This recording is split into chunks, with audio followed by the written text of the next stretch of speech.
on passe beaucoup de temps à travailler sur des dossiers de fond. Le week-end dès le soir.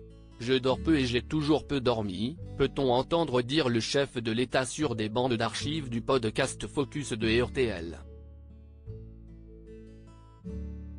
Ce mythe, celui du président de la République qui ne dort pas, c'est Emmanuel Macron, lui-même, qui l'a créé. Au début de son premier quinquennat, en 2017, l'époux de Brigitte Macron indiquait ne dormir que 4 heures par nuit. C'est tout ce dont j'ai besoin, assurait-il. Cependant Vincent, autre journaliste de Focus, n'en est pas si sûr.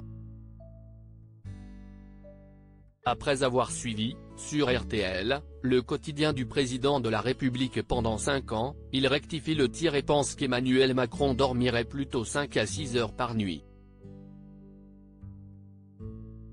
C'est un président qui s'endort tard. Vers 1h, 2h du matin, tous les soirs.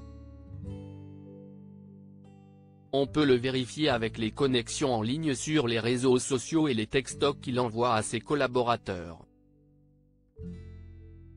Mais en revanche, c'est quelqu'un qui va se lever vers 7h38, parfois plus. Parce qu'il arrive très souvent en retard lors des déplacements. Le journaliste indique même que parfois, lors de meetings organisés tôt le matin, le locataire de l'Élysée arrive, en retard, et avec la marque de l'oreiller encore imprimée sur la joue. Supérieur à Brigitte et Emmanuel Macron, retour en images sur leur visite du chantier de la cathédrale Notre-Dame de Paris. Emmanuel Macron, dans l'œil du cyclone. Et si Emmanuel Macron va se coucher si tard, c'est qu'il a beaucoup à penser lors de sa journée. D'autant que, depuis quelques mois, le président de la République se retrouve protagoniste dans la tornade de la réforme des retraites. Après de longues semaines de mobilisation partout dans l'Hexagone, la loi continue à diviser le pays. Même à l'étranger, le locataire de l'Élysée ne semble pas trouver de repos.